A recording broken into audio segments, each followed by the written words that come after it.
You will hear a phone conversation in which a woman talks to a public transport official about something she has lost.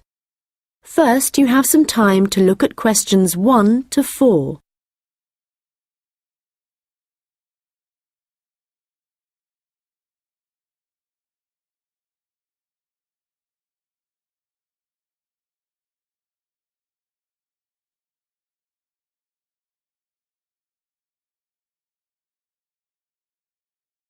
Hello, City Transport Lost Property. How can I help you? Oh, hello. Yes, I'm calling about a suitcase I lost yesterday. I don't suppose I'll get it back, but I thought I'd try. Well, some people do hand lost items in, so you might be lucky. Let's put the details into the computer. OK. Right, so let's start with a description of the suitcase. OK, well, it's small, and it's the type you can pull along on wheels. How about the colour? Yes, it's black, but not exactly plain black. It has some narrow stripes down it, sort of grey. Actually, no, they're white, now I think about it. OK, I'll just add that information.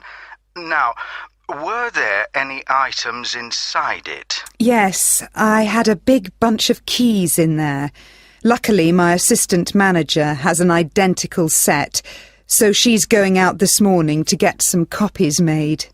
So, therefore, your office... That's right. My house keys were in my pocket, thank goodness. Anything else?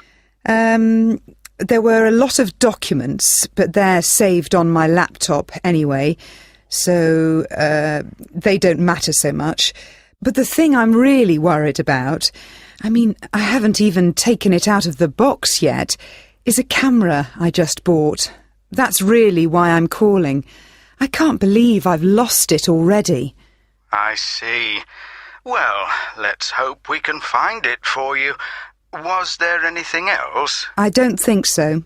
Any credit cards? They were in my handbag, and I had my passport inside my jacket pocket. Before you hear the rest of the conversation, you will have some time to look at the questions 5 to 10.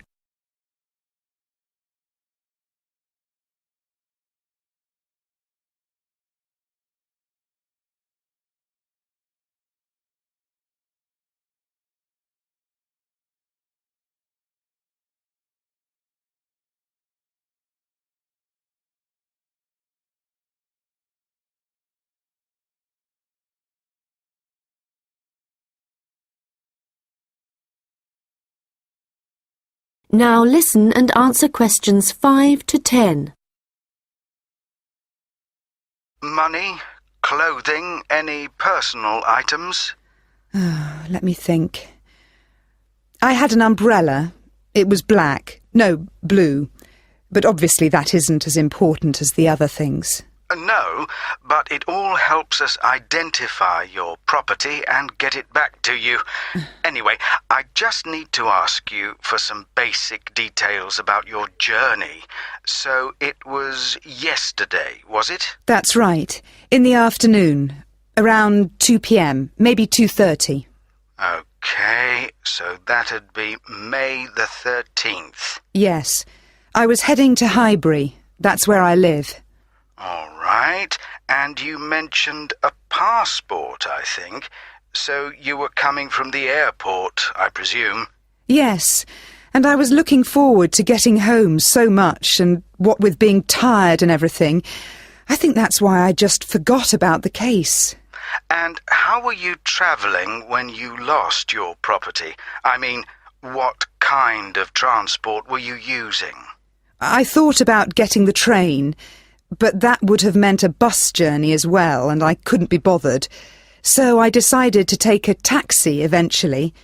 That's where I must have left it. Well, that's good news in a way. It's more likely that a driver would have found it and handed it in. I hope so. Well, I need your personal details now. Can I have your full name, please? Yes, it's Lisa Docherty. I'll spell that for you. It's Docherty. Thank you. And next, if I could have your address, the best address to send you the property if we manage to locate it. Sure, it's number 15A, River Road. And that's Highbury, as I said. Thank you. Just a moment. There's just one final thing. That's your phone number. I guess my mobile would be best. Hang on. I can never remember my own number. OK, I've got it. It's 07979 605 437. Very well. I think that's everything we need at this end. I'll have a look at the data on... That is the end of section 1. You now have half a minute to check your answers.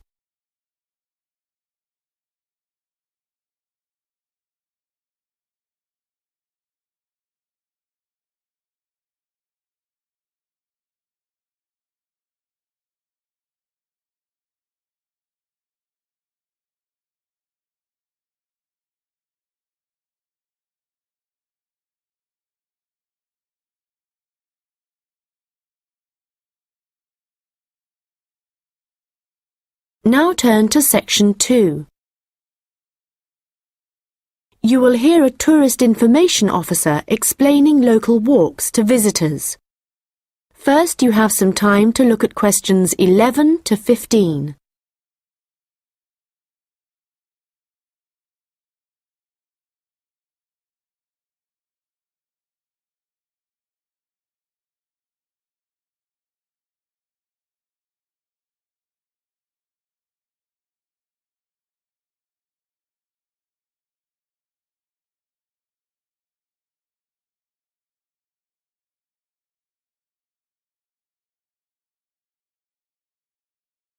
Welcome to everyone here. I hope you enjoy your stay in our village and enjoy the local scenery. I'll tell you a bit about the forest and mountain tracks in a minute, but first, I'll just give you an idea of where everything is in the village. So, we're here in the Tourist Information Center, and when you come out of the center, you're on Willow Lane, just opposite the pond. If you want to get to the supermarket for your supplies of food and water, go right. That's the quickest way, and then turn right at the top of Willow Lane. And it's the second building you come to, opposite the old railway station. If you're planning on doing some serious climbing and you need some equipment, we do have an excellent climbing supplies store just 5 minutes walk away. Turn left once you're outside the Tourist Information Center. Take Willow Lane all the way up to Pine Street. You want to go left along here. Then keep walking and go up Mountain Road on your right until you come to the next turning on the left. Head down there and you'll come to the climbing supplies store. If you get to the small building that sells ski passes, you'll know you've gone too far. You also need to head to Pine Street for the museum. It's small, but well worth a visit if you're interested in the history of the village and the old gold mining industry. So, when you reach Pine Street from here, you'll see the old railway line on the other side of the road. Turn left into Pine Street and keep going until you come to Mountain Road. And just past here, the museum will be on your left, just behind the railway line. Don't worry about crossing over the tracks. The train stopped running through here in 1985. If you're planning on following one of the easier forest walks, you might like to hire a bicycle.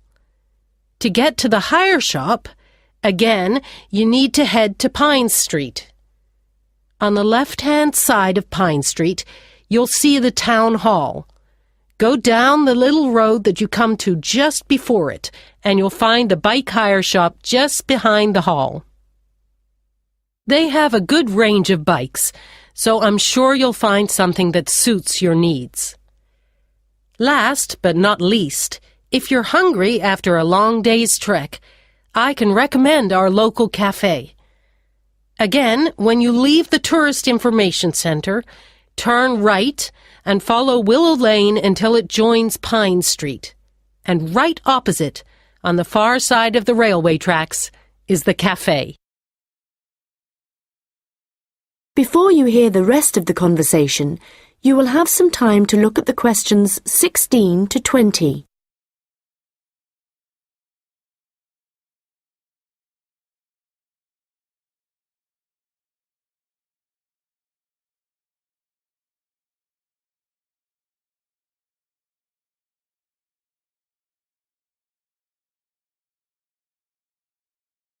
Now listen and answer questions 16 to 20.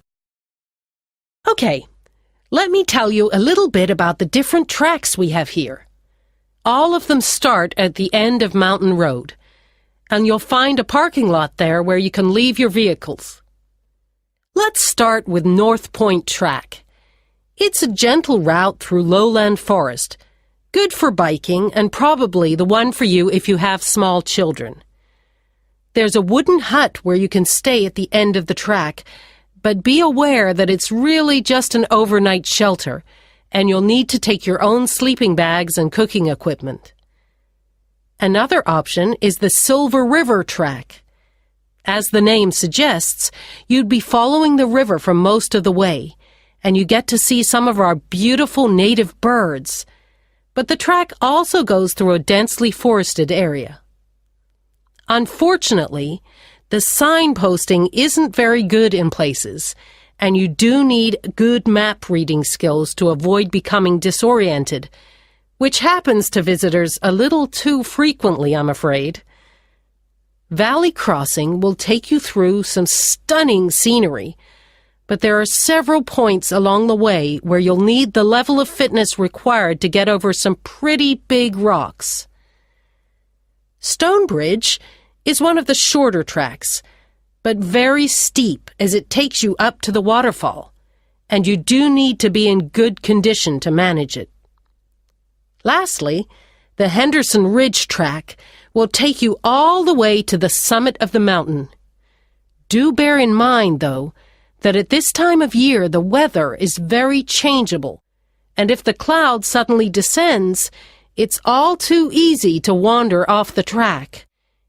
It's best to check with us for a weather report on the morning you think you want to go.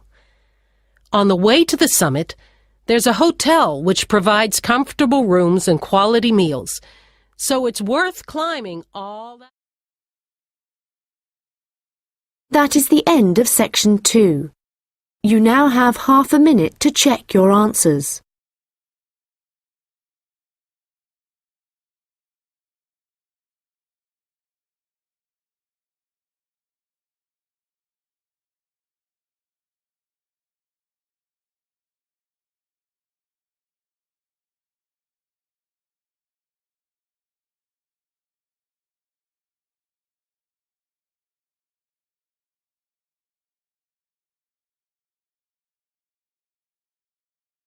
Now turn to section 3.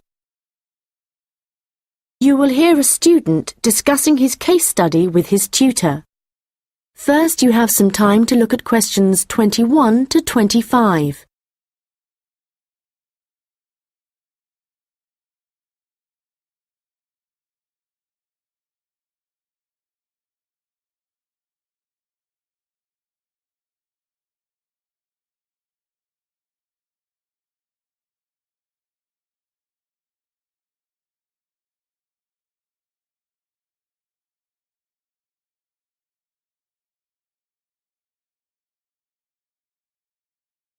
Well, James, I've had a look over your case study, and for a first draft, it looks promising. I have to be honest, when you told us we had to write about a furniture company, it didn't sound like the kind of thing that would interest me. But since then, I've changed my mind. Why's that? Well, as you know, Furniture Rossi is an Australian company, still comparatively small compared to some of the high street stores, but it's got plans to expand into foreign markets, so I chose it for that reason. It's going through a transition. It's a family-run business aiming to build a global brand. All right, and you've made that clear in your writing. One thing, though, that I think you've overlooked is why Luca Rossi started a furniture company here in Australia in the first place. Well, he'd just got an arts degree, hadn't he? And people were trying to talk him into an academic profession, but he wanted a practical job, something he thought would be more satisfying in the long run. His grandfather had been a craftsman. He'd made furniture in Italy, and he'd passed this skill on to Luca's father. And, well, Luca thought he'd like to continue the tradition. Yes, that was the motivation behind his decision. And what was it, do you think, that gave Furniture Rossi a competitive edge over other furniture companies? I wouldn't think it was price. It's always been at the higher end of the market. But according to my research, it was to do with the attitude of the employees. They were really focused on giving good customer service. Yes, Luca Rossi insisted on that. Their promotional campaigns also emphasised the fact that the wood only came from Australian forests. But that was the case with their rivals too, so it wouldn't have made them stand out. OK, we'll have a careful look at the content of your case study in a minute, but I just want to make a general comment first before you start writing your second draft. OK. Yes, what I'd like to see more of is your opinion. A bit more critical thinking rather than the bare facts. But it's good to see you've been careful with your referencing this time. Thanks. And I read and reread my work, so I'm pretty sure there aren't any errors with the language. Yes, it's fine. Oh, but there's one other thing I could probably mention at this point. Yes? Well, at the end of term, you'll also be giving a presentation, also on Furniture Rossi. Yes. I haven't given it much thought yet. Understandably, but while you're writing the case study, I'd recommend you think about what kind of information would be suitable to use in your presentation. Remember, the last time you gave a presentation on a company, you spent a considerable part of the time providing the audience with financial data. But they probably needed to hear more about company strategy. Yes. I did concentrate rather too much on the figures. I'll make sure there's a balance this time. Good.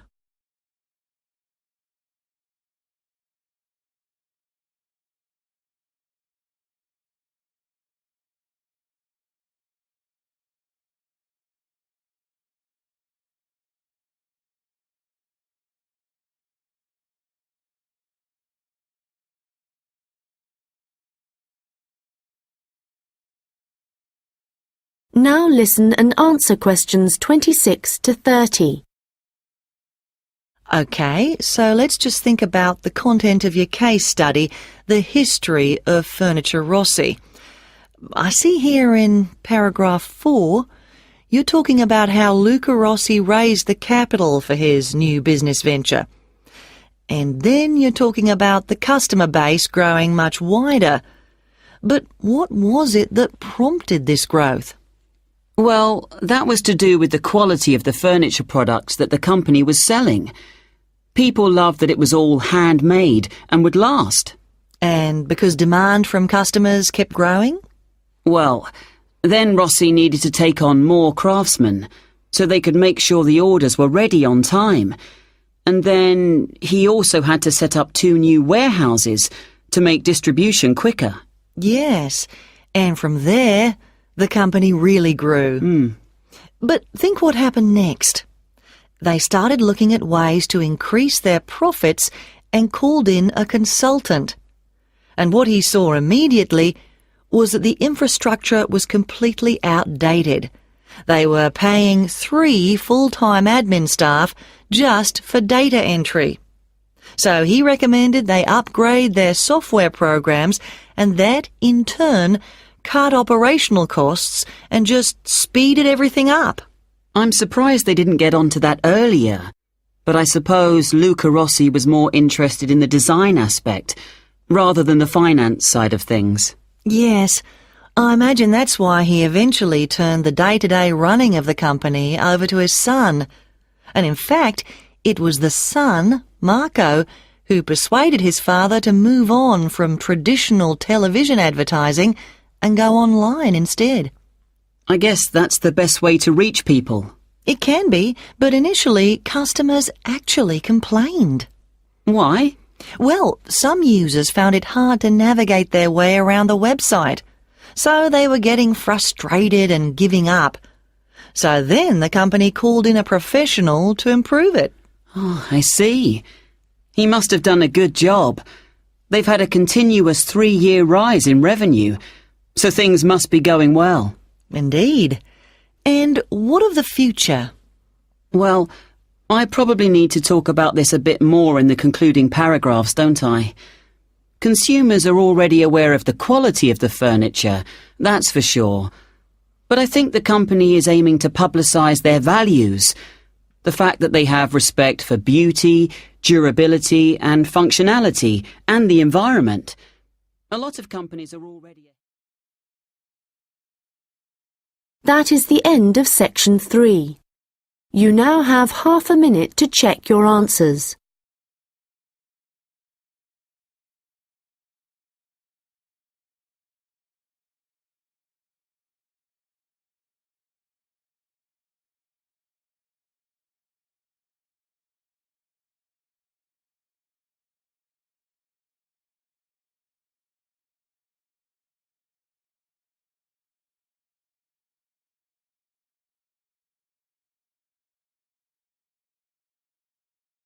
Now turn to section 4. You will hear a lecture about rock art. First, you have some time to look at questions 31 to 40.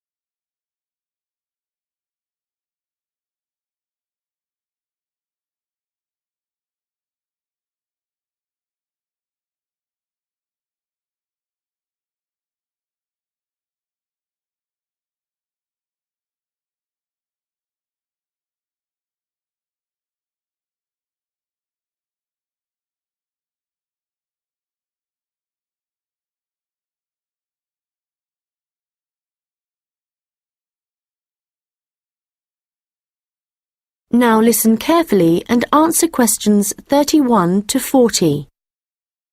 Hello everyone and welcome. As part of this series of lectures on the development of early humans, today we are looking at rock art, the paintings and drawings produced by prehistoric peoples as they spread across the continents.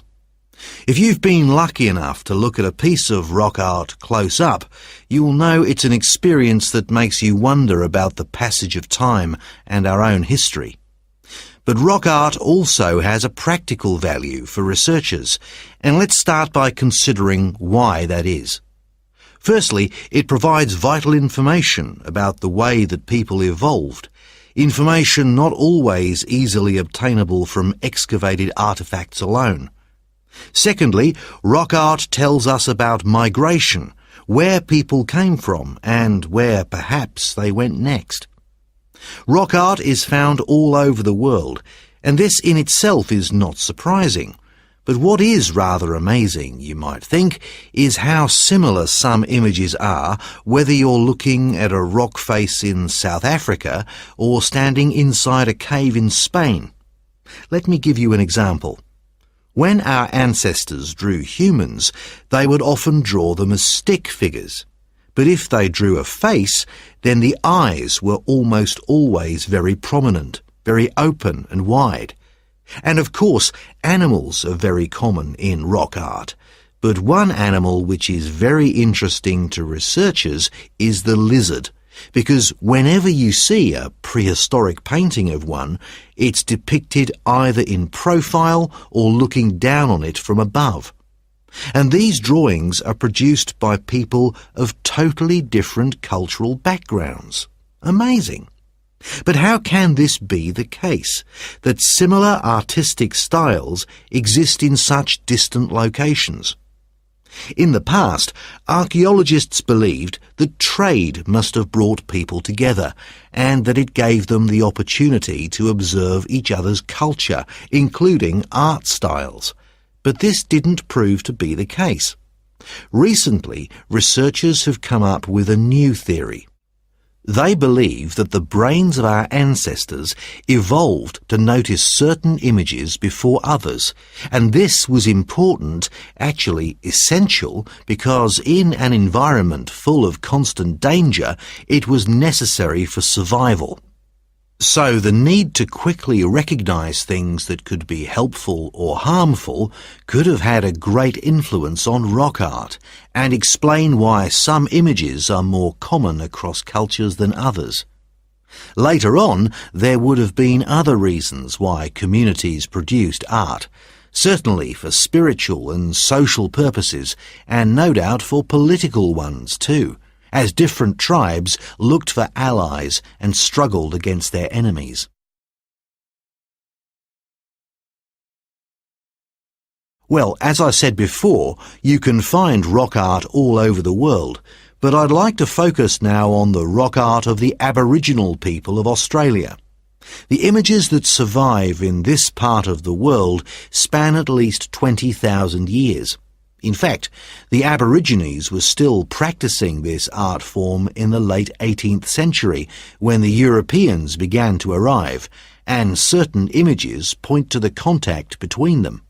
For example, the Aborigines began to draw ships which they would have seen along the coast. It's hard for us to imagine what they must have thought when these first began to appear.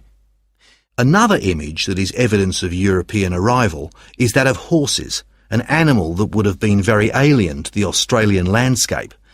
It isn't actually known how many sites there are across Australia where rock art can be found, but unfortunately we do know that much of the art is being lost to us. Erosion, of course, is one of the key reasons for its destruction, but human activity is also increasingly responsible. Since the 1960s, industry alone has destroyed around an estimated 10,000 pieces of art. At this rate, in 50 years, half of all Australian rock art could have disappeared for good. Vandalism is sadly another factor, and although most people, I believe, would wish to preserve this art, I'm afraid that tourism is another reason why the art is disappearing. In some cases, the art is damaged when people